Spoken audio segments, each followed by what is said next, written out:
Welcome, my dear students. This is your flipped classroom for class 10, and I am Sagorika Buragohain of Fuleswari Girls High Secondary School. Today we will learn a lesson number 7, Glimpses of India. In this lesson, there are 3 different travel accounts written by 3 persons, and you are supposed to study only one part of the lesson. And this abstract is Coorg. Coorg is a place in the southern India surrounded by Western Ghat mountain range. It is a very beautiful place, and this account is written by Lokesh Abrol.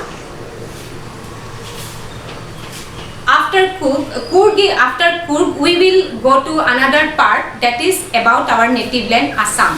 In these 2 lessons, Coorg is basically popular for coffee estates, whereas Assam is popular for tea estates. And before going to the lesson, I have given you some of the difficult words on the board. Ta means folded canopy, jak ami Okhomiyat Chandratap buli kau.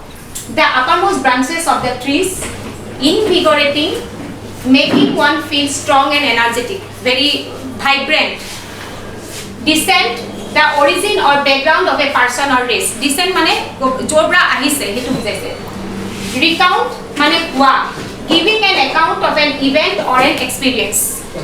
Valor, hahokor kahini, bikhekoi battle ba judhor khetrot hoa hahokor kahini.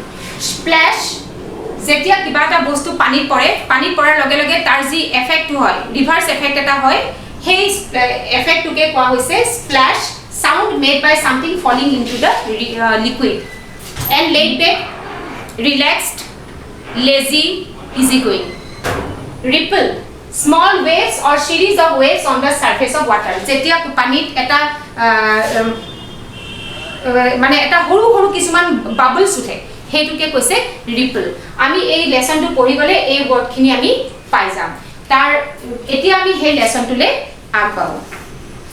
So Coorg is, I have already mentioned, it is a very popular tourist destination in the southern region, and it is situated in the between Mysore and the coastal town of Mangalore. It is a small district of Karnataka.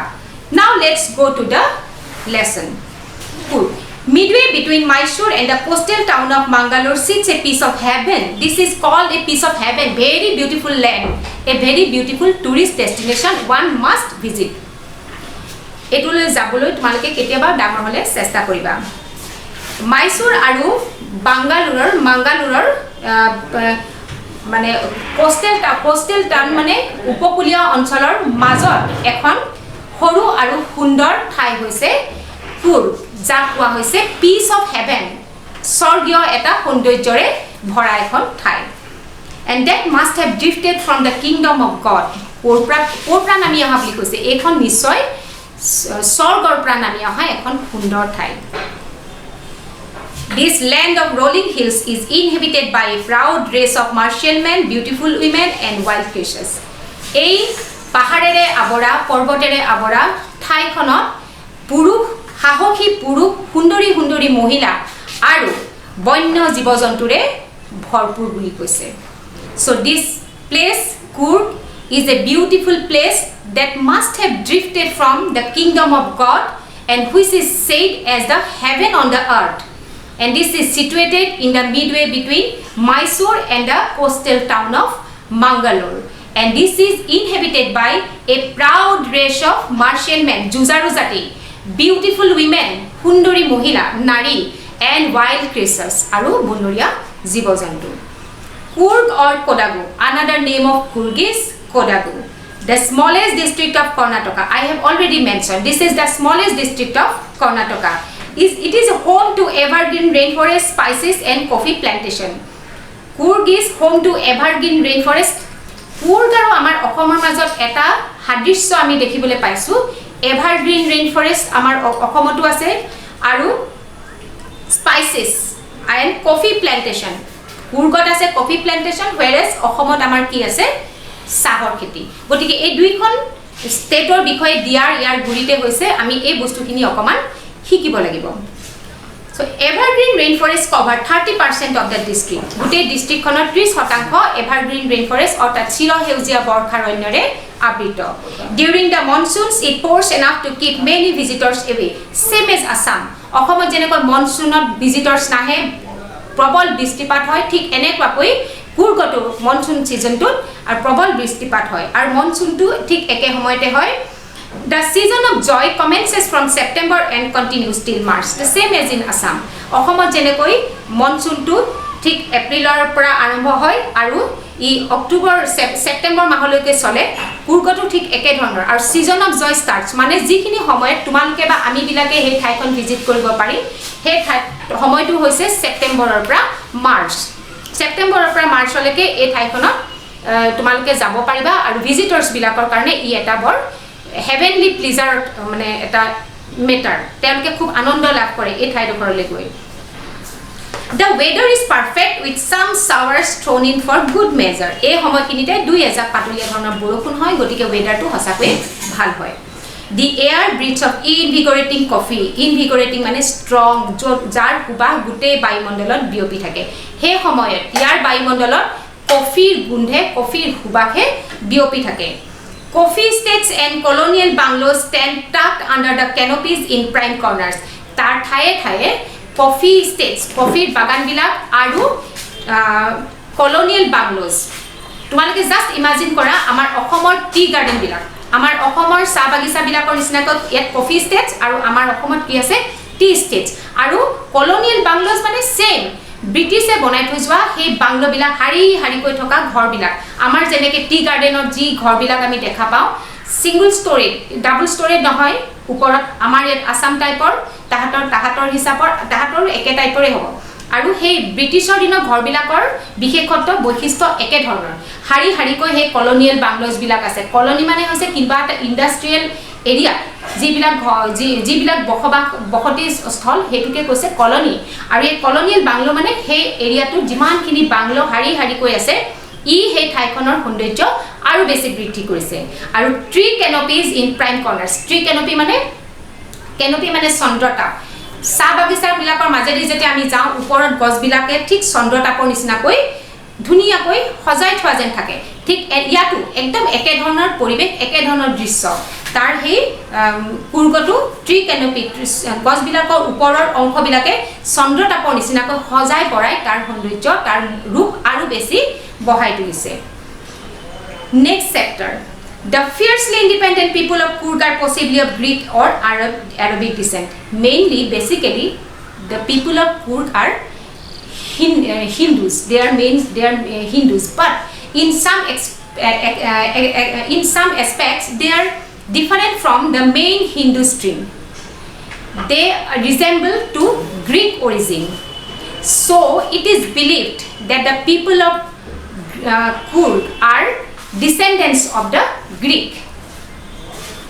People of Coorgor manubila Greekor pra origin buli bhaba hoise.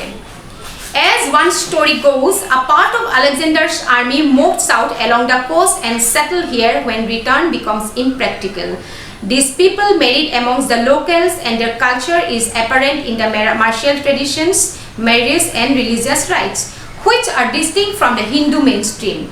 The theory of Arab origin draws support from the long black coat with an embroidered waistbelt worn by the Kodavas, known as kupia. It resembles the kupia worn by the Arabs or Kurds. So it is believed, this is very important because this question may come.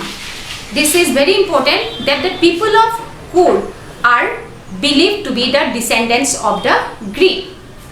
Once Alexander's army invaded India, they came to the south, but they could not return because it was impossible for them, and some of them settled there in the south and they married amongst the locals. Tar sthaniya manuhor hoite boibahik সম্বন্ধ হল আৰু এই তাৰ প্ৰমাণ হিচাপে তেওঁলোকৰ যেটো মাৰ্শিয়াল tradition আমি Greek বিলাকক খুব জুজাৰু জাতি বুলি জানো ঠিক এনেকৈ ভাৰতৰ এই কুৰ্গী বিলাকক খুব জুজাৰু জাতি বুলি কোৱা হয় গতিকে হিহঁতৰ যেটো মাৰ্শিয়াল ট্ৰেডিশন হিহঁতৰ যেটো জুজাৰু মানসিকতা ই গ্ৰীকৰ লগত মিল আছে আৰু সিহঁতৰ বৈবাহিক ৰীতি নীতি মেৰেজ ৰিচুৱেলছ এই বৈবাহিক ৰীতি নীতি এইবিলাকতো গ্ৰীকৰ কিছুমান প্ৰভাৱ দেখিবলৈ পোৱা যায়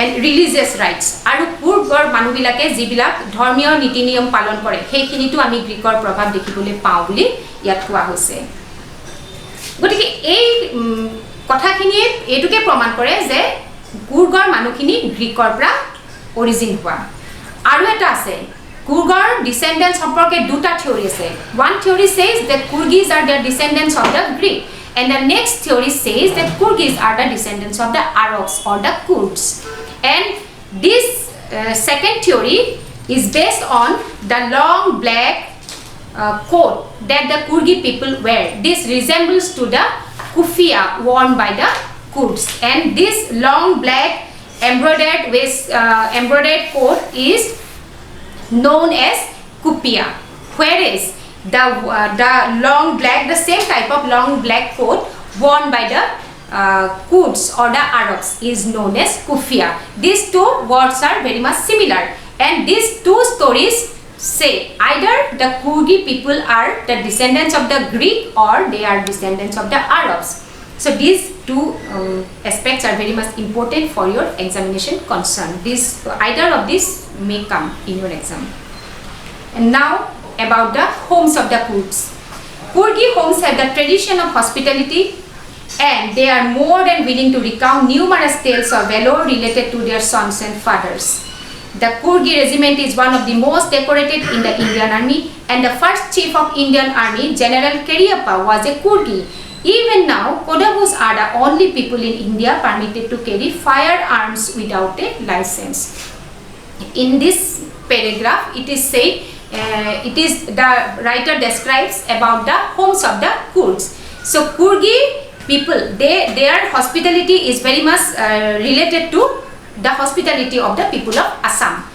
and these two if you imagine these aspects of this Kurd you will feel that you are reading something about Assam and Assamese people they are known for their hospitality hiyote manuhok alohik atithi apyayan kori tenuke khub bhal paয় aru hiyote ki bhal paয় they like to recount the tales of valor of their ancestors hihoti nijor uporipurukhor hihotor putrohokolor hihotor porialor manuhor hahokhikotar kahini anor agot koi pelai tenuke gauraboth kore আমাৰ অসমৰো তেনেকুৱা বহুত সাহসিকতাৰ কাহিনী আছে যিবিলাক অসম বুৰঞ্জী পাতে পাতে সম্পূৰ্ণৰূপে বিস্তাৰিত হৈ আছে আৰু আমি হেবিলাক লৈ পেলাই গৌৰৱ কৰো ঠিক একে ধৰণে কুৰ্গৰো সেই ঐতিহ্য এটা আছে আৰু এটা ইম্পৰ্টেন্ট কথা হৈছে কুৰ্গি ৰেজিমেন্ট হৈছে ভাৰতীয় সেনা বাহিনীৰ আটাইতকৈ ডেকোৰেটেড ৰেজিমেন্ট ডেকোৰেটেড মানে আগতে কোৱা হৈছে তেওঁলোক খুব সাহসী হয় গতিকে তেওঁলোকে যুদ্ধত ইমানেই তেওঁলোকৰ মেডেল সেডেল বিলাক আছে মেডেল পাইছে সাহসিকতাৰ তেওঁলোকে এৱাৰ্ড বিলাক পাইছে এই এৱাৰ্ড বিলাক আটাইতকৈ বেছি আছে কুৰ্ড ৰেজিমেন্টৰ পৰমবীৰ চক্ৰ বীৰ চক্ৰ অৰ্জুন এৱাৰ্ড মহাবীৰ চক্ৰ আৰু এনেকুৱা যিমান গেলেন্ট্ৰি এৱাৰ্ড আছে সেই গুটেই বিলাক কুৰ্ড ৰেজিমেন্টত আটাইতকৈ বেছি আছে গতিকে কুৰ্গৰ সেনা বাহিনীৰ সেই ডেকোৰেশন বিলাক ভাৰতৰ সেনা বাহিনীৰ বাকি ৰেজিমেন্ট বিলাকতকৈ বেছি গতিকে Kurd regiment is the most highly decorated regiment in the Indian army and one is the most striking feature is that General Cariappa was the first general of Indian army and he belonged to Kurd General Cariappa নামৰ যিজন Indian আৰ্মিৰ আটাইতকৈ প্ৰথম general তেওঁ আছিল কুৰ্গৰ গতিকে হেইটো লৈও কুৰ্গী বিলাকে নিশ্চয় গৌৰৱান্বিত আৰু Kodavas are the only people, Kurgis are the only people who are permitted to carry firearms without any license. They are so trustworthy. Hihoti imane biswaki, gotike hihotok kuno license nohakoi ostro hostro kohiyai furiboloi Bharatot sorkare onumoti dise. Hetu ataitko eta striking kotha jitu niki kotu nai.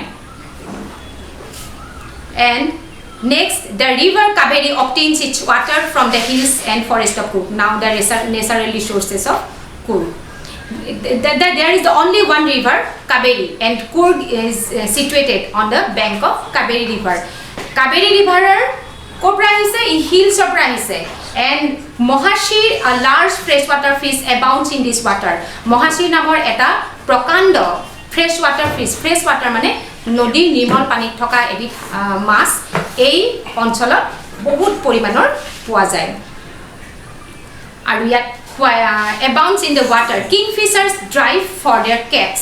Kingfisher এবিধ মাছ খোৱা চৰাই কিংফিচাৰে যেতিয়া তাহাঁতৰ এই মাছ খাবলৈ পানীলৈ dive কৰে dive কৰা মানে তোমালোকে হাতুৰে দেখিছা চাগে ওপৰলে যেতিয়া জপিয়াই দিয়ে হেতুকে ডাইভ কৰা বুজায় তো কিংফিচাৰে মাছৰ বাবে নিজৰ শিকাৰৰ বাবে পানীলৈ জাপ মাৰি দিয়া এটা বৰ ধুনীয়া দৃশ্য কুৰ্গত এভেইলেবল কুৰ্গত আমি দেখিবলৈ পাওঁ While squirrels and langurs draw partially eaten fruit for the mischief of enjoying the splash and the ripple effect of the clear water. Etu kurgot ami ki dekhibole pam kingfisher tehator shikaror karone jopiai jay thik tenekoi langurs aru squirrel mane hoise amar gosot je thake ki koy fol heri khai কেৰকেটুৱা গতিকে স্কুইৰেল আৰু langur বান্দৰ ইহতি যেতিয়া ফল খাই পেলাই পানীলৈ দলিয়াই পেলাই পানীত সেই যে যিটো ৰিপল এফেক্ট হয় পানীবিলাক স্প্ল্যাশ হৈ যায় ৰিভাৰ্স হৈ যায় সেই দৃশ্যটো হিহতে উপভোগ কৰে আৰু সেই দৃশ্যটো চাবলৈ মানুহ তালৈ যায় Elephants enjoy being bathed and scrubbed in the river by the mouths. আৰু তাৰ হাতী বিলাকক মাউথ বিলাকে লৈ যায় আৰু তাৰ এই ক্ৰিষ্টেল ক্লিয়াৰ ৱাটাৰৰ কাষত তাহাঁতক সুন্দৰকৈ গা ধুৱাই সিহঁতক গা ঘঁহি দিয়ে গতিকে এই দৃশ্যবিলাক বৰ ইয়াত উপভোগ্য দৃশ্য কুৰ্গৰ বিষয়ে আজি আমি ইমানতে সামৰিলো অহাটো ভিডিঅ'ত আমি আকৌ লগ পাম ইয়াৰ পিছৰখিনিৰ সৈতে ধন্যবাদ